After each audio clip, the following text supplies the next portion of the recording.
नमस्कार दोस्तों, स्वागत करता हूं आप सभी का सारथी एकेडमी के इस YouTube चैनल पर, सारथी एकेडमी के इस डिजिटल प्लेटफॉर्म पर। दोस्तों, हम लोग पढ़ रहे थे वर्ष 2022 का करंट अफेयर्स। इससे पहले मेरे शेयर चित्तों हम लोग जनवरी 2022 का करंट अफेयर्स और सितंबर 2022 का करंट अफेयर्स पढ़ चुके हैं। दोस्तों, इसी के साथ में आज हम लोग शुरुआत करना चाहेंगे अगस्त 2022 के करंट अफेयर्स की। दोस्तों, जो भी अगस्त माह का करंट अफेयर्स है वो आपको यहाँ पर करवा दिया जाएगा और कहीं से पढ़ने की इसकी आवश्यकता नहीं पड़ेगी। इसी के साथ दोस्तों शुरुआत करना चाहूंगा एक बार फिर से अगस्त 2022 के करंट अफेयर्स की। देख लीजिए पहली खबर क्या थी अपने पास में अगस्त की। तो भारत ने श्रीलंका को सौंपा समुद्री टोही विमान। कौन सा विमान दिया है मेरे शेयर चित्तों भारत ने श्रीलंका को? तो भारत ने श्रीलंका को सौंपा समुद्री टोही विमान। पूछ ले कि हाल ही में भारत ने कौन से देश को समुद्री टोही विमान सौंपा है? तो मेरे शेयर चित्तों याद रखना, खोपड़ी में फिट करना कि श्रीलंका को जो है वो अपने पास में समुद्री टोही विमान सौंपा है। और उस समुद्री टोही विमान का नाम क्या है?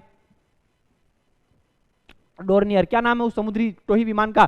डोर्नियर नाम है अपने पास में। तो डोर्नियर समुद्री निगरानी विमान 15 अगस्त 2022 को कब सौंपा गया है? डोर्नियर समुद्री निगरानी विमान तो 15 अगस्त 2022 के दिन भारत ने श्रीलंका को यह समुद्री टोही विमान जो है वो सौंप दिया। और इस समुद्री टोही विमान का नाम क्या था? तो डोर्नियर जो है वह इसका नाम था। इस समुद्री टोही विमान का निर्माण किया है हिंदुस्तान एरोनॉटिक्स लिमिटेड के द्वारा। पूछ ले इस समुद्री टोही विमान का जिसको भारत ने श्रीलंका को सौंप दिया, उसका निर्माण किसके द्वारा किया गया था? तो उसका निर्माण जो है वो हिंदुस्तान एरोनॉटिक्स लिमिटेड यानी कि HAL के द्वारा इसका निर्माण किया गया था। श्रीलंका की हिंद महासागर में स्थिति सामरिक दृष्टि से महत्वपूर्ण है। क्यों सौंपा गया? क्योंकि दोस्तों जो श्रीलंका है उसकी हिंद महासागर में स्थिति जो है वो सामरिक दृष्टि से बहुत ही ज्यादा महत्वपूर्ण है। अगर हम लोग श्रीलंका को गले नहीं लगा के रखेंगे तो श्रीलंका दोस्तों, श्रीलंका जो है वो चीन की गोद में जाकर बैठ जाएगा। क्योंकि श्रीलंका जो है वो चीन के साथ नजदीकियां ज्यादा न बढ़ाएं, इसलिए भारत जो है वो क्या करके रखता है दोस्तों? श्रीलंका को बहुत ज्यादा गले लगा कर रखता है। और इसी क्रम में श्रीलंका की मदद के लिए क्या सौंप दिया है भारत ने? समुद्री निगरानी विमान जो है वो श्रीलंका को सौंप दिया। और इस समुद्री निगरानी विमान का नाम जो था मेरे शेयर चित्तों वो था अपने पास में डोर्नियर। बात करें अगर श्रीलंका के बारे में दोस्तों अगर हम लोग चर्चा करें अगर, तो श्रीलंका की राजधानी कौन सी है? तो श्रीलंका जो है इसकी राजधानी जो है वो श्री जयवर्धनपुर है। कौन सी है मेरे दोस्तों श्रीलंका की राजधानी? तो श्री जयवर्धनपुर जो है वह श्रीलंका की राजधानी है। याद रखना, दिमाग की खोपड़ी में फिट करना, श्री जयवर्धनपुर जो है वह श्रीलंका की राजधानी है। जबकि यहाँ की वाणिज्यिक राजधानी श्रीलंका जो है उसकी वाणिज्यिक राजधानी जो है वो दोस्तों कोलंबो है। याद रखना, राजधानी यहाँ की श्री जयवर्धनपुर है लेकिन यहाँ की वाणिज्यिक राजधानी जो है वो अपने पास में कोलंबो है। कौन सी है दोस्तों? कोलंबो जो है वो यहाँ की वाणिज्यिक राजधानी है। और भारत को श्रीलंका से अलग कौन सी जल संधि करती है? तो यह भी याद रखना, पाक जल संधि। कौन सी जल संधि? पाक जल संधि जो है वह भारत को श्रीलंका से अलग करती है अपने पास में। और ये पाक जल संधि जो है वो मन्नार की खाड़ी को पाक की खाड़ी से जोड़ देती है। किससे जोड़ती है यह पाक जल संधि? मन्नार की खाड़ी को पाक की खाड़ी से जोड़ देती है। याद रखना, मन्नार की खाड़ी को पाक की खाड़ी से कौन सी जल संधि जोड़ती है अपने पास में? तो मन्नार की खाड़ी को पाक की खाड़ी से यह पाक जल संधि जोड़ देती है। और यह पाक जल संधि जो है वो भारत को श्रीलंका से अलग कर देती है। यहाँ पर जो है वो हम्बनटोटा बंदरगाह, कौन सा बंदरगाह? हम्बनटोटा बंदरगाह जो है उसका विकास किसके द्वारा किया जा रहा है यहाँ पर? तो चीन के द्वारा। किसके द्वारा विकास किया जा रहा है हम्बनटोटा बंदरगाह का? तो चीन के द्वारा बंदरगाह का निर्माण किया जा रहा है और उस बंदरगाह का विकास किया जा रहा है चीन के द्वारा। उसका नाम है मेरे दोस्तों हम्बनटोटा बंदरगाह। इसके अलावा दोस्तों यहाँ पर भारत पॉइंट पेड्रो नाम का स्थान है। कौन सा स्थान है यहाँ पर? तो पॉइंट पेड्रो नाम का स्थान है यहाँ पर श्रीलंका में। और यहाँ पर हवाई पट्टी का निर्माण कौन कर रहा है दोस्तों? तो यहाँ पर हवाई पट्टी का निर्माण जो है वो भारत के द्वारा किया जा रहा है। किसके द्वारा किया जा रहा है? यहाँ पर हवाई पट्टी का निर्माण भारत के द्वारा किया जा रहा है। इसके अलावा दोस्तों यहाँ पर काकेसन सुरई बंदरगाह, कौन सा बंदरगाह? तो काकेसन। कौन सा? तो काकेसन तुरई बंदरगाह जो है उसका विकास जो है वो भारत के द्वारा किया जा रहा है। यह है दोस्तों अपने पास में श्रीलंका, जिसके बारे में कुछ महत्वपूर्ण बातें हम लोगों ने जानी। श्रीलंका हिंद महासागर में स्थित है, ये तो जग जानता है। श्रीलंका को भारत से अलग कौन सी करती है? पाक जल संधि श्रीलंका को भारत से अलग करती है और मन्नार की खाड़ी को पाक की खाड़ी से जोड़ देती है यह पाक जल संधि। श्रीलंका की राजधानी जो है वह श्री जयवर्धनपुर है। इसके अलावा यहाँ की वाणिज्यिक राजधानी जो है वो अपने पास में कोलंबो है। यहाँ पर हम्बनटोटा बंदरगाह का विकास जो है वो चीन के के द्वारा किया जा रहा है। पॉइंट पेड्रो नाम का स्थान है, वहां पर हवाई पट्टी का विकास भारत के द्वारा किया जा रहा है। इसके अलावा यहाँ पर काकेसन तुरई बंदरगाह का विकास जो है वो भारत के द्वारा किया जा रहा है। इसके अलावा दोस्तों कच्चा तीवू द्वीप, कौन सा द्वीप? कच्चा तीवू द्वीप को लेकर भारत और श्रीलंका के बीच में मेरे शेयर चित्तों विवाद बना रहता है। यह था दोस्तों अपने पास में श्रीलंका। स्क्रीनशॉट लेना चाहे तो आप लोग इसका स्क्रीनशॉट ले सकते हैं।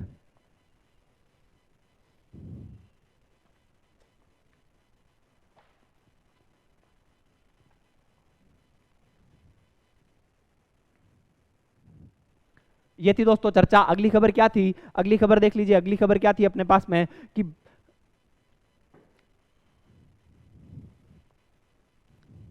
अगली चर्चा क्या थी कि मालदीव के राष्ट्रपति की भारत यात्रा। दोस्तों अगस्त महीने में जो मालदीव के राष्ट्रपति थे इब्राहिम मोहम्मद सालेह, कौन? जो इब्राहिम मोहम्मद सालेह जो कि मालदीव के राष्ट्रपति थे, वो भारत की यात्रा पर आए थे। तो राष्ट्रपति इब्राहिम मोहम्मद सालेह, नाम याद रखना, मालदीव के राष्ट्रपति जो थे इब्राहिम मोहम्मद सालेह, वह भारत की यात्रा पर आए थे अगस्त माह में। भारत मालदीव को 10 करोड़ डॉलर की अतिरिक्त ऋण सुविधा देगा। जो दोस्तों क्या समझौता हुआ भारत और मालदीव के बीच में? किस समझौते पर सहमति बन गई कि भारत जो है वह मालदीव को 10 करोड़ डॉलर की, कितनी?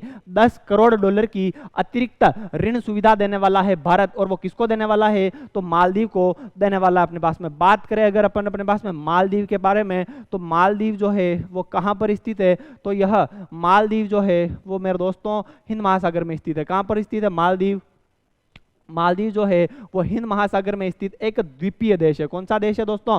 एक द्वीपीय देश है मालदीव। मालदीव की राजधानी जो है वो अपने पास में माले है। याद रखना दोस्तों, माले जो है वह इस मालदीव की राजधानी है। इसके अलावा यहाँ के राष्ट्रपति कौन है? इब्राहिम मोहम्मद सालेह। कौन है दोस्तों मालदीव के राष्ट्रपति? तो इब्राहिम मोहम्मद सालेह जो है वो यहाँ के मालदीव के राष्ट्रपति हैं। इसके अलावा दोस्तों 8 डिग्री चैनल, कौन सा चैनल? 8 डिग्री चैनल जो है वह मालदीव को मिनिकॉय से अलग करता है। किससे अलग करता है? 8 डिग्री चैनल मालदीव को मिनिकॉय से अलग जो है वो कौन सा चैनल करता है अपने पास में? तो मालदीव को मिनिकॉय से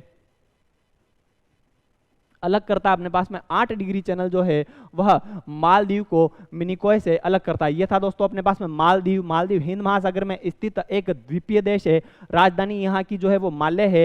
राष्ट्रपति यहाँ के इब्राहिम मोहम्मद सालेह है जो कि अभी भारत की यात्रा पर आए थे अगस्त माह में। और 8 डिग्री चैनल जो है वो मालदीव को मिनिकॉय से अलग करता है। कई परीक्षाओं में पूछा जा सका है कि मालदीव को मिनिकॉय से कौन सा चैनल जो है वो अलग करता है? तो 8 डिग्री चैनल मालदीव को मिनिकॉय से अलग करता है। और यह मिनिकॉय जो है दोस्तों अपने लक्षद्वीप का भाग है। तो 8 डिग्री चैनल ही मालदीव को जो है वो लक्षद्वीप से भी अलग करता है। यह था दोस्तों मालदीव। इसका भी अगर आप लोग स्क्रीनशॉट लेना चाहें तो स्क्रीनशॉट ले सकते हैं।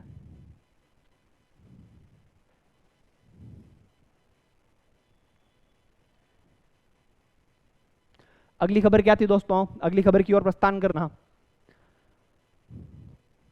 नैन्सी पेलोसी की ताइवान यात्रा। जो दोस्तों अमेरिका की नैन्सी पेलोसी थी वो अपने पास में ताइवान की यात्रा पर चली गई थी। और इनकी यात्रा ने एक बार के लिए पूरी दुनिया को जो है वो भयभीत कर दिया था। और दुनिया अनुमान लगा रही थी कि अब तीसरा विश्व युद्ध होने वाला। क्या थी सारी जानकारी वो देख लीजिए। नैन्सी पेलोसी की ताइवान यात्रा। अमेरिकी संसद के निचले सदन हाउस ऑफ रिप्रेजेंटेटिव की स्पीकर है। दोस्तों कौन है यह नैन्सी पेलोसी? तो अमेरिकी संसद जो है उसका निचला सदन है। क्या कहा जाता है अमेरिकी संसद के निचले सदन को? तो हाउस ऑफ रिप्रेजेंटेटिव। जैसे दोस्तों हमारे इंडिया में जो है लोकसभा होता है, वैसे ही वहां पर अमेरिका का निचला सदन जो होता है वो हाउस ऑफ रिप्रेजेंटेटिव होता है। और इस हाउस ऑफ रिप्रेजेंटेटिव जो है उसकी स्पीकर है यह नैन्सी पेलोसी, जो कि ताइवान की यात्रा पर गई थी अपने पास में अगस्त माह में। पिछले 25 वर्षों में, कितने वर्षों में मेरे दोस्तों? तो पिछले 25 वर्षों में यूएस हाउस स्पीकर की, पिछले 25 वर्षों में यूनाइटेड स्टेट्स के जो है वो किसी हाउस स्पीकर की पहली ताइवान यात्रा थी। विशेष क्यों थी कि पिछले 25 वर्षों में पहली बार को यूएस का हाउस स्पीकर जो है वह ताइवान की यात्रा पर था। और चीन ने इस यात्रा का विरोध किया। किसके द्वारा इस यात्रा का विरोध किया गया? तो चीन के द्वारा इस यात्रा का विरोध किया गया, क्योंकि चीन कहता है कि ताइवान जो है वह उसका भाग है, जबकि ताइवान कहता है कि वह चीन का भाग नहीं है बल्कि अपने आप में एक स्वतंत्र देश है। चीन क्योंकि दावा करता है ताइवान पर, इसलिए इस चिंदी चीन ने जो है वह दोस्तों इस ताइवान यात्रा का नैन्सी पेलोसी की ताइवान यात्रा का विरोध किया था, क्योंकि चीन अपना भाग बताता है ताइवान को। यात्रा के बाद चीन ने ताइवान को 6 ओर से घेरते हुए आक्रामक सैन्य अभ्यास किया। जो दोस्तों नैन्सी पेलोसी थी, यात्रा करके चली गई, उसके बाद में क्या हुआ कि चीन ने इस ताइवान को 6 ओर से घेरते हुए, दोस्तों हम लोग चारों ओर से घेरते हुए तो देख चुके हैं लोगों को, लेकिन चीन ने इस ताइवान को जो है वह 6 ओर से घेरते हुए आक्रामक सैन्य अभ्यास किया और भयभीत कर दिया किसको, ताइवान को। बात करें अगर अपने पास में ताइवान के बारे में, तो ताइवान की राजधानी कौन सी है अपने पास में, तो ताइपे। कौन सी है दोस्तों, ताइवान की राजधानी जो है वह अपने पास में ताइपे जो है वह ताइवान की राजधानी है। स्क्रीनशॉट आप लोग इसका ले सकते हैं।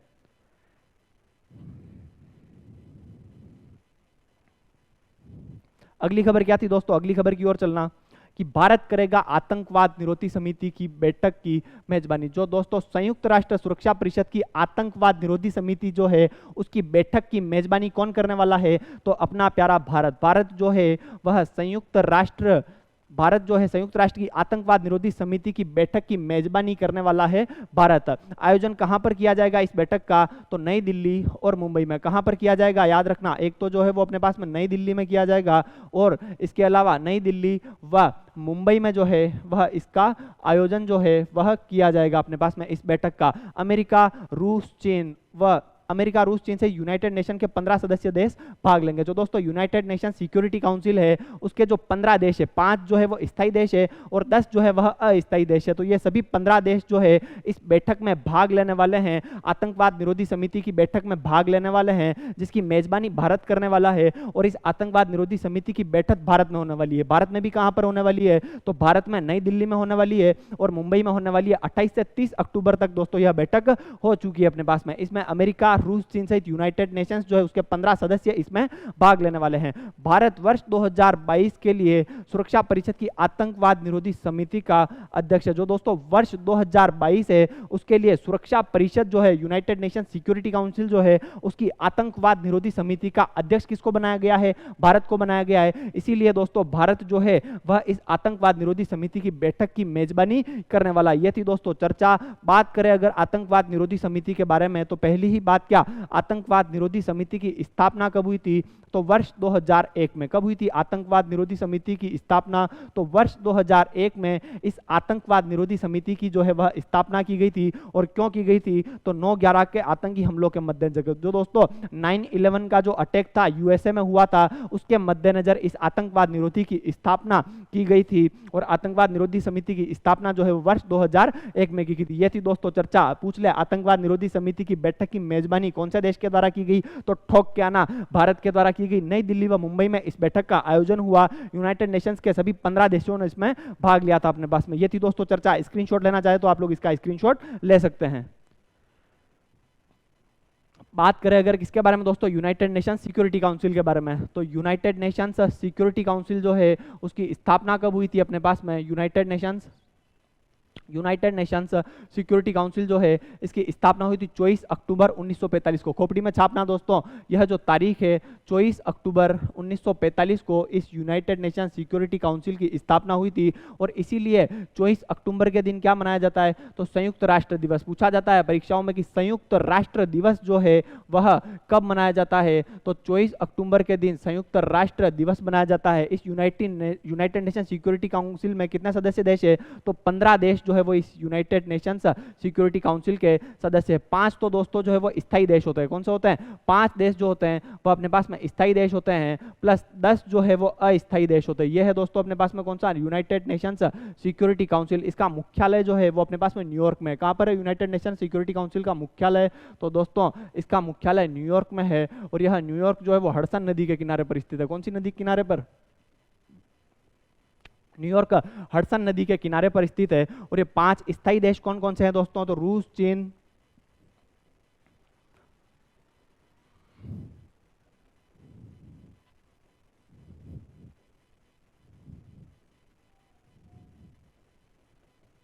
जो दोस्तों यूनाइटेड नेशन सिक्योरिटी काउंसिल है उसके 5 स्थायी देश जो है वो रूस, चीन, अमेरिका, ब्रिटेन और फ्रांस जो है वो इसके स्थायी सदस्य। ये था दोस्तों अपने पास में यूनाइटेड नेशन सिक्योरिटी काउंसिल। स्थापना इसकी 24 अक्टूबर 1945 के दिन हुई थी, इसलिए 24 अक्टूबर के दिन क्या मनाया जाता है, संयुक्त राष्ट्र दिवस मनाया जाता है। इसका मुख्यालय जो है वो न्यूयॉर्क में स्थित है और न्यूयॉर्क जो है वो हडसन नदी के किनारे पर स्थित है। विश्व के सबसे बड़े वित्तीय केंद्रों की सूची में शीर्ष स्थान किसने प्राप्त किया था, इसी न्यूयॉर्क ने प्राप्त किया था। और दुनिया का सबसे बड़ा वित्तीय केंद्र कौन सा है अपने पास में, तो न्यूयॉर्क जो है वह दोस्तों दुनिया का सबसे बड़ा वित्तीय केंद्र। 15 सदस्य देश है इस यूनाइटेड नेशन सिक्योरिटी काउंसिल के, 5 जो है वह स्थायी देश है, 10 जो है वह अस्थायी देश है। 5 स्थायी देश रूस, चीन, अमेरिका, ब्रिटेन और फ्रांस है। और संयुक्त राष्ट्र दिवस 24 अक्टूबर के दिन मनाया जाता है। ये थी दोस्तों चर्चा यूनाइटेड नेशंस सिक्योरिटी काउंसिल के बारे में। और भारत इसकी आतंकवाद निरोधी समिति की बैठक की मेजबानी करने वाला है या फिर कर चुका है अपने पास में। अगली खबर क्या थी दोस्तों, स्वच्छ एवं स्वस्थ पर्यावरण सार्वजनिक मानवाधिकार घोषित कर दिया गया। इस चीज को दिमाग में डाल देना कि हाल ही में किसको सार्वजनिक मानवाधिकार घोषित कर दिया गया अपने पास में, तो स्वच्छ एवं स्वस्थ पर्यावरण को खोपड़ी में फिट करना, स्वच्छ एवं स्वस्थ पर्यावरण सार्वजनिक मानवाधिकार घोषित कर दिया गया अपने पास में। तो संयुक्त राष्ट्र महासभा द्वारा प्रस्ताव पारित करके स्वच्छ एवं स्वस्थ पर्यावरण को सार्वजनिक मानवाधिकार घोषित कर दिया गया। जो दोस्तों संयुक्त राष्ट्र महासभा है उसने क्या कर दिया, एक प्रस्ताव पारित किया और स्वच्छ एवं स्वस्थ पर्यावरण को सार्वजनिक मानवाधिकार घोषित कर दिया। पूछ ले हाल ही में किसको सार्वजनिक मानवाधिकार घोषित कर दिया गया, तो वो किया गया दोस्तों स्वच्छ एवं स्वस्थ पर्यावरण को। और किसके द्वारा घोषित किया गया, तो संयुक्त राष्ट्र महासभा के द्वारा इसको सार्वजनिक मानवाधिकार जो है वह घोषित किया गया। प्रस्ताव के समर्थन में 161 वोट पड़े। पूछे कि इस प्रस्ताव के समर्थन में कितने वोट पड़े, तो 161 वोट जो थे वह इस प्रस्ताव के समर्थन में पड़े, यानी कि 161 जो देश थे उन्होंने इस प्रस्ताव के समर्थन में वोट किया था। भारत ने प्रस्ताव के समर्थन में वोट किया। भारत ने इस प्रस्ताव पर क्या स्टैंड लिया था दोस्तों, तो भारत जो था उसने इस प्रस्ताव के पक्ष में वोट किया था। भारत ने इस प्रस्ताव के समर्थन में वोट किया था। यह था दोस्तों खबर। मुख्य रूप से आप लोगों को क्या याद रखना है कि हाल ही में किसे सार्वजनिक मानवाधिकार घोषित किया गया, तो स्वच्छ एवं स्वस्थ पर्यावरण को संयुक्त राष्ट्र महासभा के द्वारा सार्वजनिक मानवाधिकार घोषित कर दिया गया। यह थी दोस्तों चर्चा। अगला देख लीजिए, वैश्विक शांति के लिए 3 सदस्यीय आयोग का प्रस्ताव रख दिया जाए। दोस्तों जो विश्व है उसमें शांति की स्थापना के लिए एक 3 सदस्यीय आयोग का प्रस्ताव रखा गया। आयोग का प्रस्ताव किसने रखा, तो जो मेक्सिको के राष्ट्रपति है उनके द्वारा इस आयोग का प्रस्ताव रखा गया। मेक्सिको के राष्ट्रपति आंद्रे मैनुएल लोपेज, याद रखना दोस्तों, जो मेक्सिको के राष्ट्रपति है आंद्रे मैनुएल लोपेज, उनके द्वारा इस 3 सदस्यीय आयोग का प्रस्ताव रखा गया। क्या प्रस्ताव रखा आंद्रे मैनुएल लोपेज ने, कि दुनिया में वैश्विक शांति स्थापित करने के लिए एक 3 सदस्यीय आयोग जो है वह बना दिया जाना चाहिए अपने पास में। तो आयोग के संभावित सदस्य कौन कौन है अपने पास में, एक तो भारत के प्रधानमंत्री नरेंद्र मोदी। भारत के लिए बड़ी गर्व की बात थी कि जो प्रस्ताव रखा गया था इसमें आयोग का संभावित सदस्य किसको बताया गया था, अपने प्रधानमंत्री नरेंद्र मोदी को। कौन थे ये 3 संभावित सदस्य अपने पास में, एक तो भारत के प्रधानमंत्री नरेंद्र मोदी, एक संयुक्त राष्ट्र महासचिव एंटोनियो गुटारेस। कौन थे दोस्तों, एंटोनियो गुटारेस, तथा पोप फ्रांसिस जो है वह इस आयोग के प्रस्तावित जो है संभावित जो है सदस्य थे। ये थी दोस्तों चर्चा। कितना क्या थी इसके बारे में चर्चा। और तो आयोग का उद्देश्य क्या था, तो कम से कम 5 वर्षों के लिए, कितने समय के लिए दिमाग में डालना, कम से कम 5 वर्षों के लिए युद्ध विराम संधि सुनिश्चित करना था। जो दोस्तों इस आयोग का उद्देश्य क्या था, तो कम से कम 5 वर्षों के लिए युद्ध विराम संधि सुनिश्चित करना जो है वह इसका उद्देश्य था अपने पास में। यह थी दोस्तों चर्चा। वैश्विक शांति के लिए 3 सदस्यीय आयोग का प्रस्ताव किसके द्वारा रखा गया, तो खोपड़ी में फिट करना, मेक्सिको के राष्ट्रपति आंद्रे मैनुएल लोपेज के द्वारा यह प्रस्ताव रखा गया था अपने पास में। संभावित सदस्य कौन थे 3 अपने पास में, तो एक तो थे नरेंद्र मोदी, संयुक्त राष्ट्र के महासचिव एंटोनियो गुटेरेस तथा पोप फ्रांसिस जो है वो अपने पास में इसके संभावित सदस्य थे अपने पास में। और उद्देश्य क्या था इसका, तो कम से कम 5 वर्षों के लिए युद्ध विराम संधि जो है वो सुनिश्चित करना इसका उद्देश्य था अपने पास में। दोस्तों इसका स्क्रीनशॉट लेना चाहें तो आप लोग इसका स्क्रीनशॉट ले सकते हैं।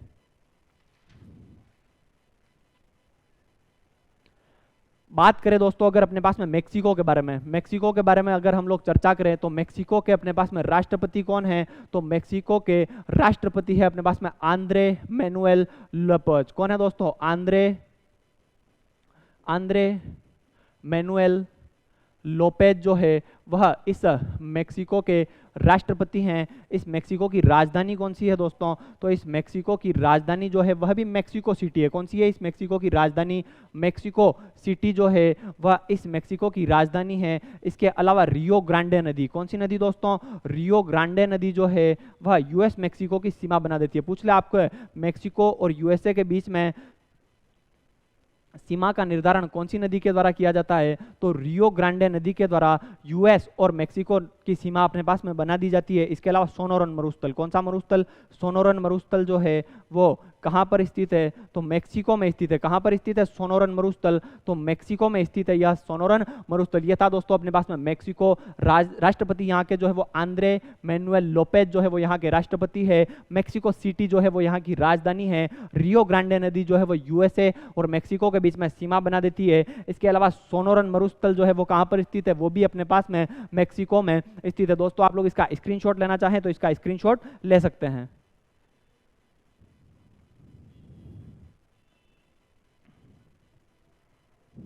अगली खबर क्या थी दोस्तों? अगली खबर की ओर प्रस्थान करना। विश्व की पहली हाइड्रोजन ट्रेन सेवा। पूछ ले दोस्तों कि विश्व की पहली हाइड्रोजन ट्रेन सेवा की शुरुआत कहां पर की गई है? तो ठोक के आना। विश्व की पहली हाइड्रोजन ट्रेन सेवा की शुरुआत जो है वो जर्मनी में की गई है। कहां पर की गई है मेरे दोस्तों? तो जर्मनी में विश्व की पहली हाइड्रोजन ट्रेन सेवा की जो है वो शुरुआत की गई है। संचालन किसके द्वारा होता है इसका? तो हाइड्रोजन के द्वारा इसका संचालन होता है। फ्रांस की कंपनी एल्स्ट्रॉम, किसने बनाया है दोस्तों इस हाइड्रोजन ट्रेन को अपने पास में? तो फ्रांस की एक कंपनी है और उस कंपनी का नाम क्या है? तो एल्स्ट्रॉम। फ्रांस की कंपनी एल्स्ट्रॉम के द्वारा इस हाइड्रोजन ट्रेन की शुरुआत की गई है। और कहां पर की गई है? तो जर्मनी में। पूछ ले जर्मनी में भी कहां पर की गई है? तो जर्मनी के राज्य लोअर सेक्सनी में। कहां पर शुरू की गई है मेरे दोस्तों? तो जर्मनी का एक राज्य है अपने पास में, उस राज्य का नाम है जर्मनी के राज्य लोअर सेक्सनी में इस हाइड्रोजन ट्रेन सेवा की शुरुआत की गई है और पूरी तरह से हाइड्रोजन के द्वारा संचालित है। जो दोस्तों यह ट्रेन है वो पूरी तरह से हाइड्रोजन के द्वारा संचालित है। तो क्या सीखा हम लोगों ने? विश्व की पहली हाइड्रोजन ट्रेन सेवा कहां पर शुरू की गई? जर्मनी में शुरू की गई। फ्रांस की कंपनी एल्स्ट्रॉम के द्वारा शुरू की गई है। कहां पर? जर्मनी में। तो जर्मनी के राज्य लोअर सेक्सनी में यह ट्रेन सेवा शुरू की गई है और यह पूरी तरह से हाइड्रोजन के द्वारा संचालित है। बात करें अगर दोस्तों अपन किसके बारे में? जर्मनी के बारे में। किसके बारे में? जर्मनी के बारे में अगर हम लोग चर्चा करें तो जर्मनी जो है उसकी राजधानी कौन सी है? तो जर्मनी की राजधानी जो है वो बर्लिन है। कौन सी है जर्मनी की राजधानी? बर्लिन जो है वो जर्मनी की राजधानी अपने पास में है और यह बर्लिन जो है वह स्प्री नदी के किनारे पर स्थित है। कौन सी नदी के किनारे पर स्थित है? स्प्री नदी के किनारे पर स्थित है यह बर्लिन अपने पास में। जर्मनी के चांसलर कौन है? तो ओलाफ शोल्ज। कौन है जर्मनी के चांसलर? तो ओलाफ शोल्ज जो है वह जर्मनी के चांसलर है। ओलाफ शोल्ज जो है वो जर्मनी के चांसलर है और ओलाफ शोल्ज जो है उनसे पहले चांसलर थी अपने पास में एंजेला मर्केल। कौन थी? इनसे पहले चांसलर जो थी जर्मनी की वो थी एंजेला मर्केल। एंजेला मर्केल के स्थान पर अब जर्मनी के नए चांसलर कौन बने हैं? तो ओलाफ शोल्ज जो है वो जर्मनी के नए चांसलर बने अपने पास में। और वैश्विक शांति पुरस्कार कौन सा दोस्तों?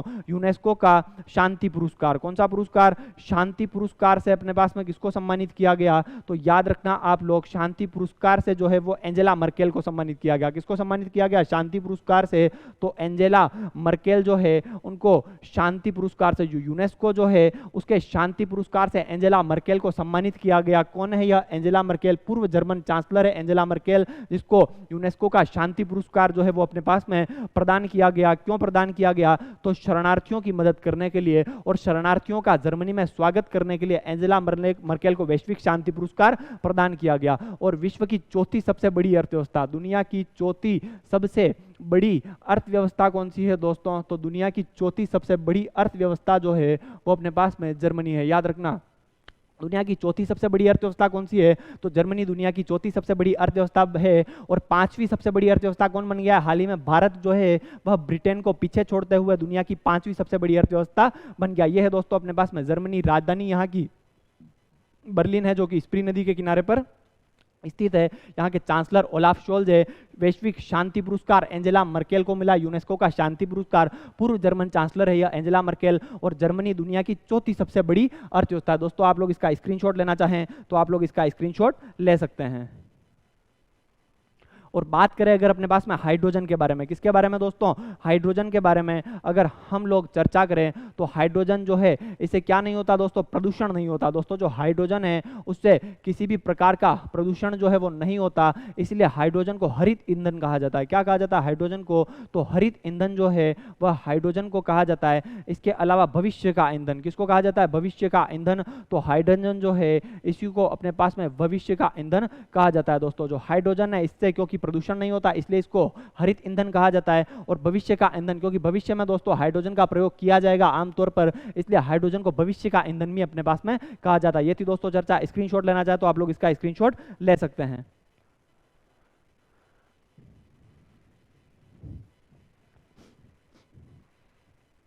ये थी दोस्तों चर्चा। अगली खबर कौन सी थी कि पड़ांग सिंगापुर का 75वां राष्ट्रीय स्मारक घोषित कर दिया गया। जो दोस्तों सिंगापुर है, सिंगापुर का 75वां राष्ट्रीय स्मारक किसको घोषित कर दिया गया, तो दिमाग में थोड़ा सा याद रखना आप लोग, वैसे ज्यादा महत्वपूर्ण तो नहीं है लेकिन फिर भी याद रखना कि पड़ांग जो है उसको सिंगापुर का 75वां राष्ट्रीय स्मारक जो है वह घोषित कर दिया गया। क्या है यह पड़ांग, तो पड़ांग 200 वर्ष पुराना, कितने वर्ष पुराना है मेरे दोस्तों पड़ांग, तो पड़ांग जो है वह 200 वर्ष पुराना एक ऐतिहासिक हरित खुला क्षेत्र है। जो दोस्तों यह पड़ांग है वह 200 वर्ष पुराना है। कितना वर्ष पुराना, 200 वर्ष पुराना एक ऐतिहासिक हरित खुला क्षेत्र है जिसे सिंगापुर का 75वां राष्ट्रीय स्मारक घोषित कर दिया गया। यह राष्ट्रीय स्मारकों की सूची में पहला हरित खुला क्षेत्र है। जो दोस्तों सिंगापुर के राष्ट्रीय स्मारक है उसकी सूची में पहला हरित खुला क्षेत्र कौन सा है, तो यह पड़ांग जो है सिंगापुर के राष्ट्रीय स्मारकों की सूची में पहला हरित खुला क्षेत्र अपने पास में। और पड़ांग से नेताजी सुभाष चंद्र बोस ने वर्ष 1943 में दिल्ली चलो का नारा दिया था। मैं आप लोगों को पढ़ा चुका हूं दोस्तों, दिल्ली चलो का नारा किसने दिया था, नेताजी सुभाष चंद्र बोस ने दिया था। लेकिन कहां से दिया था, तो सिंगापुर का एक स्थान है पड़ांग, इसी पड़ांग से नेताजी सुभाष चंद्र बोस ने वर्ष 1943 में दिल्ली चलो का नारा दिया था। कहां से दिया था दिल्ली चलो का नारा, तो खोपड़ी में सेट कर देना कि पड़ांग से इनके द्वारा दिल्ली चलो का नारा दिया गया था अपने पास में नेताजी सुभाष चंद्र बोस के बारे में। बात करें अपने पास में दोस्तों सिंगापुर के बारे में, तो हेनले पासपोर्ट इंडेक्स में प्रथम स्थान किसने प्राप्त किया था, तो सिंगापुर जो है उसने हेनले पासपोर्ट इंडेक्स में, कौन सा पासपोर्ट इंडेक्स दोस्तों, तो हेनले पासपोर्ट इंडेक्स जो है उसमें प्रथम स्थान प्राप्त किया था। किसने प्राप्त किया था, हेनले पासपोर्ट इंडेक्स में प्रथम स्थान, तो सिंगापुर जो है उसने हेनले पासपोर्ट इंडेक्स में प्रथम स्थान प्राप्त किया था। हेनले पासपोर्ट इंडेक्स में प्रथम स्थान दो देशों ने प्राप्त किया था, एक तो था अपने पास में सिंगापुर और एक था अपने पास में जापान। इन दोनों ने हेनले पासपोर्ट इंडेक्स में प्रथम स्थान प्राप्त कर दिया था। इसके अलावा जोहर बाहरू जल संधि, कौन सी जल संधि, जोहर बाहरू जल संधि जो है वो सिंगापुर को मलेशिया से अलग करती है। अपने पास में पूछ ले कि सिंगापुर को मलेशिया से अलग कौन सी जल संधि के द्वारा किया जाता है, तो जोहर बाहरू जल संधि जो है वह सिंगापुर को मलेशिया से अलग करती है। किससे अलग करती है, जोहर बाहरू जल संधि, तो सिंगापुर को मलेशिया से अलग करती है। और विश्व के सबसे बड़े वित्तीय केंद्रों की सूची में तीसरा सबसे बड़ा वित्तीय केंद्र कौन सा दोस्तों, दुनिया का तीसरा सबसे बड़ा वित्तीय केंद्र कौन सा था अपने पास में, तो सिंगापुर जो था वह दुनिया का तीसरा सबसे बड़ा वित्तीय केंद्र था। ये थी दोस्तों चर्चा सिंगापुर के बारे में। हेनले पासपोर्ट इंडेक्स में प्रथम स्थान किसने प्राप्त किया था, तो सिंगापुर ने प्राप्त किया था। दो देशों ने हेनले पासपोर्ट इंडेक्स में प्रथम स्थान प्राप्त किया था, एक तो था अपने पास में सिंगापुर, एक था अपने पास में जापान। जोहर बाहरू जल संधि सिंगापुर को मलेशिया से अलग करती है। और तीसरा सबसे बड़ा वित्तीय केंद्र, जो दोस्तों दुनिया के सबसे बड़े वित्तीय केंद्रों की सूची जारी की गई थी उसमें तीसरा सबसे बड़ा वित्तीय केंद्र कौन सा था, सिंगापुर था। दुनिया का सबसे बड़ा वित्तीय केंद्र वो था अपने पास में न्यूयॉर्क। दुनिया का दूसरा सबसे बड़ा वित्तीय केंद्र वो था अपने पास में लंदन। और दुनिया का तीसरा सबसे बड़ा वित्तीय केंद्र कौन सा था उस सूची में, तो वो था दोस्तों अपने पास में सिंगापुर। और यहां पर जो पड़ांग है, पड़ांग को राष्ट्रीय स्मारक घोषित कर दिया गया है, 75वां राष्ट्रीय स्मारक सिंगापुर का। और यह राष्ट्रीय स्मारकों की सूची में शामिल होने वाला पहला हरित खुला क्षेत्र है। और 1943 में नेताजी सुभाष चंद्र बोस ने दिल्ली चलो का नारा कहां से दिया था, तो वो यहीं से दिया था। इसका स्क्रीनशॉट लेना चाहें तो आप लोग इसका स्क्रीनशॉट ले सकते हैं। ये थी दोस्तों चर्चा। अगली खबर कौन सी थी अपने पास में कि स्वीडन और फिनलैंड क्यों चर्चाओं में थे अपने पास में। यह स्वीडन और फिनलैंड बहुत ज्यादा खबरों में रहे थे। स्वीडन और फिनलैंड तो नाटो में, किसमें दोस्तों, नाटो में शामिल किए जाने को अमेरिकी सीनेट ने 3 अगस्त 2022 को मंजूरी दे दी। जो 3 अगस्त 2022 का वो दिन था दोस्तों जब अमेरिकी सीनेट यानी कि अमेरिका की जो संसद है उसे सीनेट कहा जाता है, अमेरिकी सीनेट ने 3 अगस्त 2022 के दिन स्वीडन और फिनलैंड को नाटो में शामिल किए जाने को अपने पास में मंजूरी दे दी। क्या थी अपने पास में दोस्तों, पूरा का पूरा मामला क्या था अपने पास में कि रूस ने किस पर आक्रमण कर दिया था, तो रूस ने दोस्तों यूक्रेन पर आक्रमण कर दिया था। फरवरी महीने में रूस ने यूक्रेन पर आक्रमण कर दिया था। और स्वीडन और फिनलैंड जो है वह बहुत ही ज्यादा डर गए कि अगला वाला रूसी आक्रमण कहां पर हो सकता है, स्वीडन और फिनलैंड पर हो सकता है। इसीलिए अपने पास में स्वीडन और फिनलैंड ने क्या इच्छा जताई थी कि वे लोग जो है वो नाटो में शामिल होना चाहते हैं। कौन से देश थे जो स्वीडन नाटो में शामिल होना चाहते थे, तो स्वीडन और फिनलैंड दोनों ने यह इच्छा जताई थी कि ये दोनों नाटो में शामिल होना चाहते हैं। स्वीडन और फिनलैंड दोनों ही जो है वह रूस के पड़ोसी देश है अपने पास में, तो ये शामिल होना चाहते थे। उसको अमेरिकी सीनेट ने 3 अगस्त 2022 को अपने पास में मंजूरी दे दी थी। बात करें अपने पास में दोस्तों किसके बारे में, स्वीडन के बारे में। किसके बारे में अगर हम लोग चर्चा करें स्वीडन के बारे में, तो स्वीडन की राजधानी कौन सी है अपने पास में, तो स्टॉकहोम। कौन सी है स्वीडन की राजधानी, तो स्वीडन जो है उसकी राजधानी जो है वह स्टॉकहोम है। और फिनलैंड जो है उसकी राजधानी कौन सी है अपने पास में, तो फिनलैंड की राजधानी कौन सी है, तो हेलसिंकी। कौन सी है दोस्तों, फिनलैंड की राजधानी जो है वह हेलसिंकी जो है वह इस फिनलैंड की राजधानी है। और दोनों ही किस प्रकार के देश है दोस्तों ये, तो दोनों ही जो है वह स्कैंडिनेवियन देश है। कौन सा देश है, स्वीडन और फिनलैंड, तो दोनों ही जो है वह स्कैंडिनेवियन जो है वो देश है अपने पास में। कौन कौन से देश है अपने पास में स्कैंडिनेवियन देश, तो Denmark,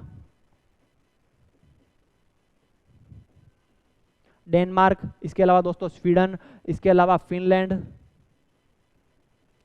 Denmark, Sweden, Finland, Iceland और नॉर्वे। ये सब क्या है दोस्तों, ये सब के सब जो है वह स्कैंडिनेवियन देश है। इन्हीं में से 2 स्कैंडिनेवियन देश है अपने पास में, स्वीडन और फिनलैंड। दोनों किसको ज्वाइन करने वाले हैं, जल्दी अपने पास में नाटो को ज्वाइन करने वाले हैं। स्वीडन की राजधानी स्टॉकहोम है और फिनलैंड की राजधानी जो है वो अपने पास में कौन सी है, वो अपने पास में हेलसिंकी है। बात करें अगर अपने पास में किसके बारे में, नाटो के बारे में। किसके बारे में अगर हम लोग चर्चा कर लें, नाटो के बारे में अगर हम लोग चर्चा करें, तो नाटो की स्थापना कब हुई थी, तो वर्ष 1949 में। याद रखना नाटो की स्थापना कब की गई थी, तो वर्ष 1949 में इस नाटो की स्थापना हुई थी। इसका मुख्यालय कहां पे अपने पास में, तो मुख्यालय इसका दोस्तों ब्रुसेल्स में स्थित है। कहां पे इस नाटो का मुख्यालय, तो ब्रुसेल्स में इस नाटो का मुख्यालय स्थित है। और ब्रुसेल्स जो है वो बेल्जियम की राजधानी है। कहां की राजधानी है, ब्रुसेल्स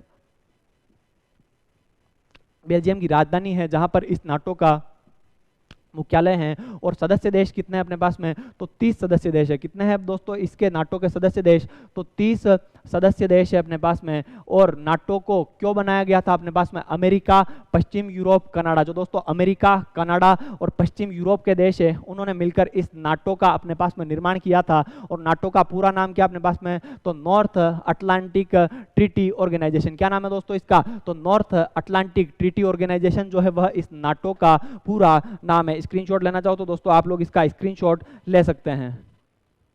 क्या है ये नाटो, तो नाटो जो है वो दोस्तों एक सैन्य संगठन है। किस प्रकार का संगठन है, नाटो जो है वो एक प्रकार का सैन्य संगठन है। और इसका नाम है उत्तर अटलांटिक संधि संगठन या फिर नॉर्थ अटलांटिक ट्रीटी ऑर्गेनाइजेशन जो है वह इस नाटो का नाम है। ये थी दोस्तों अपने पास में चर्चा। और स्वीडन और फिनलैंड वे 2 नए देश है जो कि नाटो को जल्दी ही अपने पास में ज्वाइन करने वाले। स्क्रीनशॉट ले लीजिए इसका, इसका भी आप लोग स्क्रीनशॉट ले सकते हैं।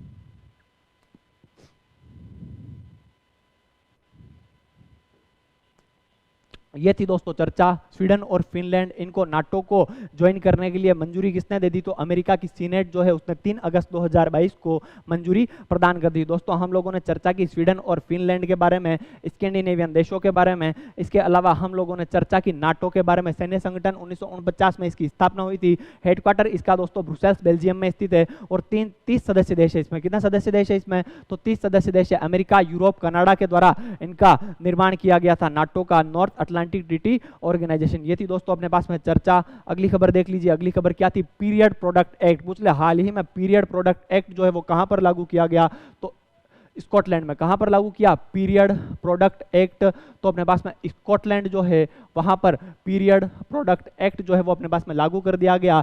यूरोप का एक यह देश है, यह स्कॉटलैंड, वहां पर पीरियड प्रोडक्ट एक्ट लागू कर दिया गया। क्या है इस पीरियड प्रोडक्ट एक्ट का मतलब, माहवारी उत्पाद निःशुल्क उपलब्ध कराना सरकार की बाध्यता होगी। जो दोस्तों माहवारी उत्पाद हैं, जो पीरियड प्रोडक्ट्स हैं, उनको उपलब्ध करवाना अपने पास में सरकार की बाध्यता होगी। जो भी अपने पास में स्कॉटलैंड की महिलाएं हैं, उनको जो पीरियड्स के प्रोडक्ट है अपने पास में या फिर सैनिटरी नैपकिन है, वो उपलब्ध करवाना अपने पास में स्कॉटलैंड सरकार की बाध्यता होने वाली है। क्योंकि पीरियड प्रोडक्ट एक्ट कहां पर लागू कर दिया गया, स्कॉटलैंड में लागू कर दिया गया। और ऐसा एक्ट लाने वाला दुनिया का पहला देश बना है। पूछ लिया दोस्तों कि हाल ही में पीरियड प्रोडक्ट एक्ट लाने वाला दुनिया का पहला देश कौन सा बना है अपने पास में, तो स्कॉटलैंड जो है वह पीरियड प्रोडक्ट एक्ट लाने वाला दुनिया का पहला देश बना है। और इसका पूरा मतलब क्या है, इस पीरियड प्रोडक्ट एक्ट का मतलब कि जो भी माहवारी उत्पाद है या फिर पीरियड प्रोडक्ट्स है, सैनिटरी नैपकिन है, इनको प्रदान करना किसकी बाध्यता होगी, तो स्कॉटलैंड सरकार की बाध्यता होगी कि वो वहां की सभी महिलाओं को पीरियड प्रोडक्ट्स जो है वो मुफ्त में उपलब्ध करवाएगा दोस्तों। इसके लिए किसी प्रकार का कोई पैसा नहीं लिया जाएगा। ये थी दोस्तों आज की चर्चा। आज दोस्तों हम लोगों ने कवर किया अपने पास में अंतर्राष्ट्रीय समसामयिकी अगस्त 2022 को अंतर्राष्ट्रीय स्तर पर जो भी घटनाएं घटित हुई थी उनको हम लोगों ने आज देख लिया अपने पास में। इसी के साथ दोस्तों आप लोगों से विदा लेना चाहूंगा। धन्यवाद।